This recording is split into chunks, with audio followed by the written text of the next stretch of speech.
The Pixel 10 Pro Fold gets by on great looks, charming software personality, and a more durable build than any other foldable on the market. Too bad about those cameras, and it's not going to be a cheap honeymoon with this foldable tablet, but great software and new magnetic charging features save the day.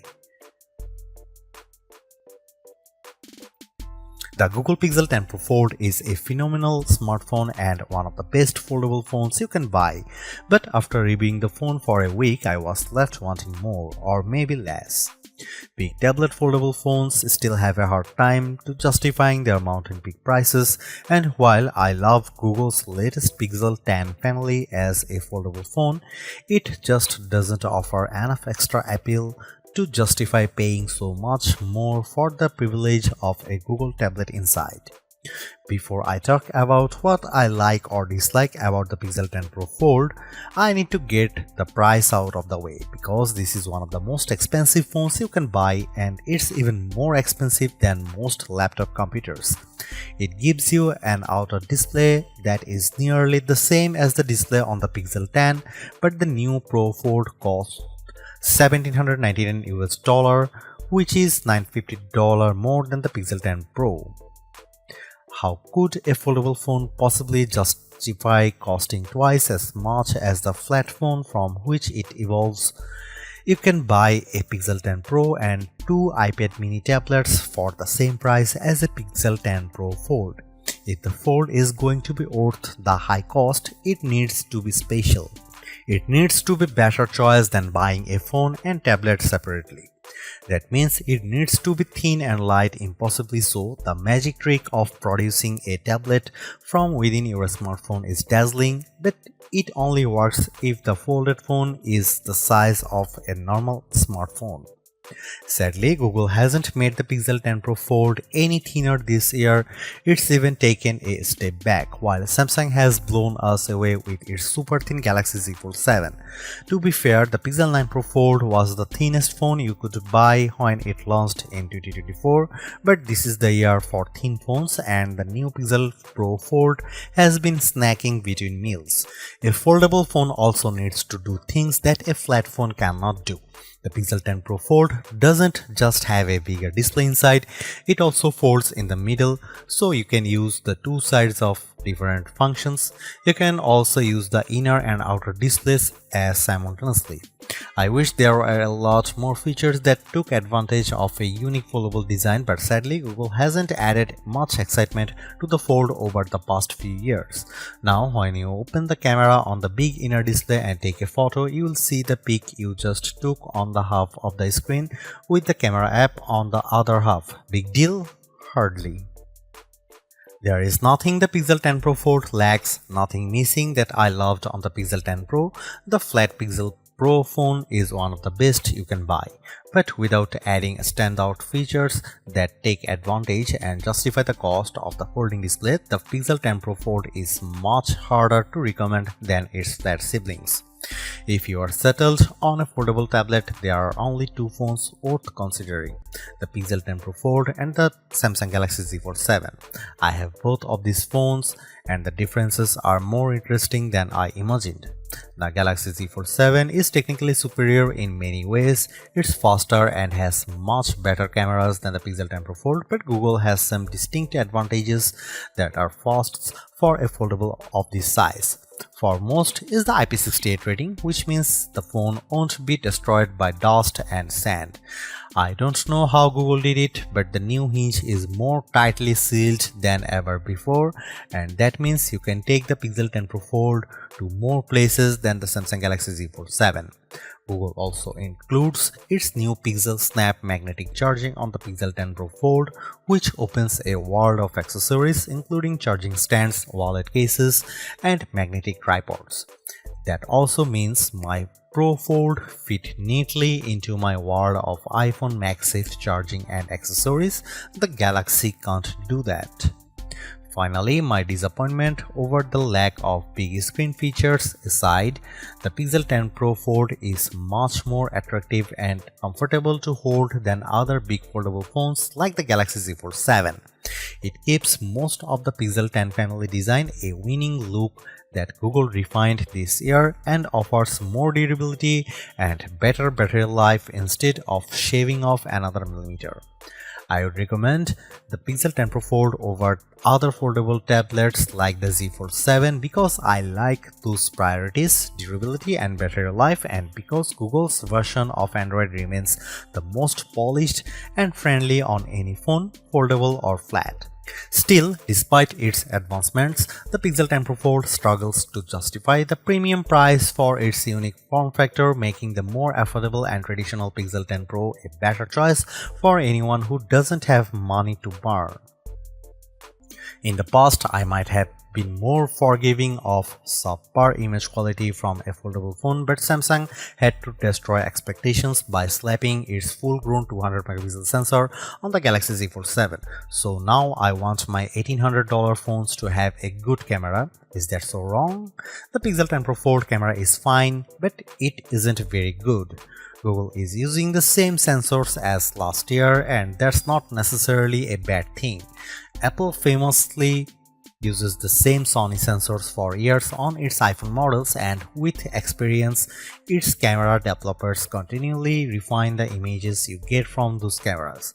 That's not the case with the Pixel 10 Pro Fold. What I like about the Pixel 10 Pro Fold, like the Pixel 9a, is that Google seems to be carefully tuning its cameras so they produce images that all look alike. A photo taken with the Pixel 10 Pro XL will have the same color balance and lighting as a photo taken with the Pro Fold. Zoom in close and you will see the problems. Google is applying a heavy dose of AI enhancements to its photos, so much so that I wonder if every photo from the camera shouldn't come made with AI content credentials. When you zoom in on photo, especially photos taken at night, it looks smoothed out and painted over. On the phone screen, images look clearer when taken with the Pixel Fold versus other foldable phones like the Galaxy Z Fold 7. When you zoom in, however, that clarity starts to look artificial.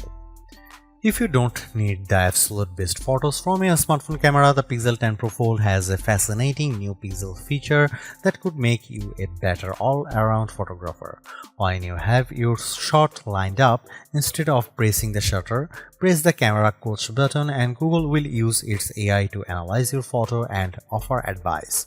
I don't mean simple advice either, like use portrait mode. Rather, camera coach is an AI instructor. First, it gives you 3 or 4 suggested themes for your phones. Then, it takes you step by step through the shot. It highlights the right camera mode to select and it tells you where to move for the best angle. In the end, it really did help me take better photos if I was willing to take the time to walk through the steps. Camera Coach is one of Google's newest and most advanced AI features.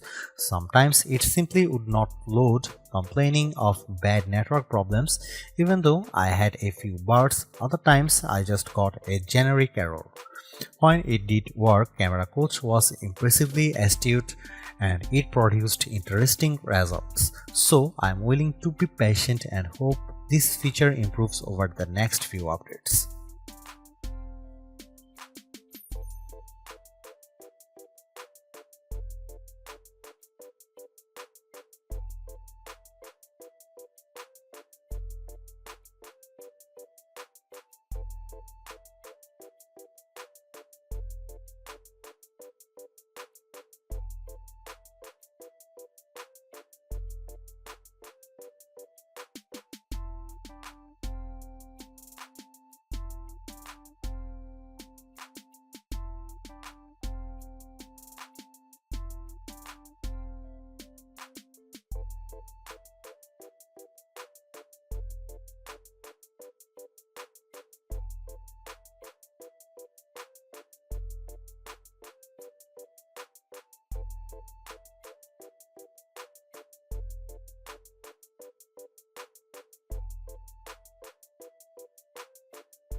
Pixel phones aren't known for top performance, and the Pixel 10 Pro Fold is unimpressive if you rely on benchmark scores alone. In my real-world testing, I found the Pro Fold to be smooth and responsive, especially when switching apps back and forth between the outer and inner displays. That doesn't mean that weren't hiccups. Google's biggest performance offense is letting the camera lag. If you have too many features enabled, the camera shutter button will stop working between one photo and the next while the photo thinks about things. It happened fewer times on the Pixel 10 Pro Fold than on the Pixel 10 Pro, but that's probably because the Fold doesn't have as many megapixels to count. I also saw things slow down considerably when I tried to use the new AI features. Perhaps someday these AI tools will be a natural extension of the Android OS. But for now, every time I used one of the more advanced AI features, it felt like an event. An event with a line out front and bouncer who has to check my name off a list. I can't blame the network because I had plenty of bars on AT&T and the phone performed admirably on my new Wi-Fi 7 network. As more of these AI tasks are handled on the phone itself, hopefully we'll see those response times improve.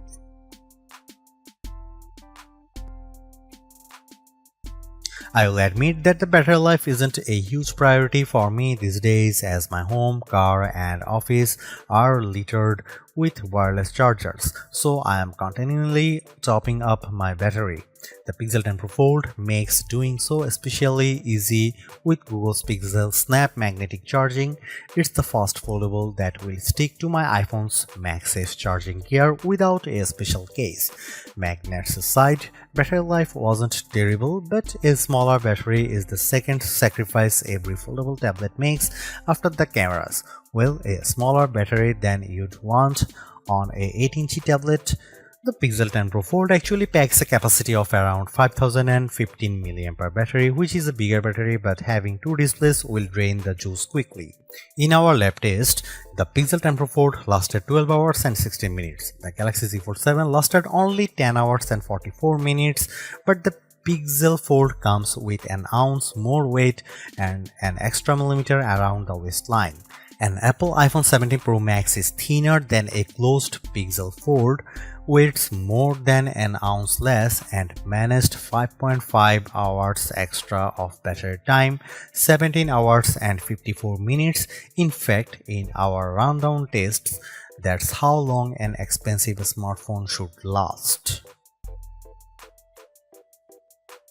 The Google Pixel 10 Pro Fold is a versatile foldable phone with impressively vibrant displays, a durable design, and better battery life than the Samsung Galaxy Z Fold 7 for $200 less. Plus, I actually preferred the camera quality in many of my test shots. It's just too bad that Google's foldable comes in a relatively thick and heavy device.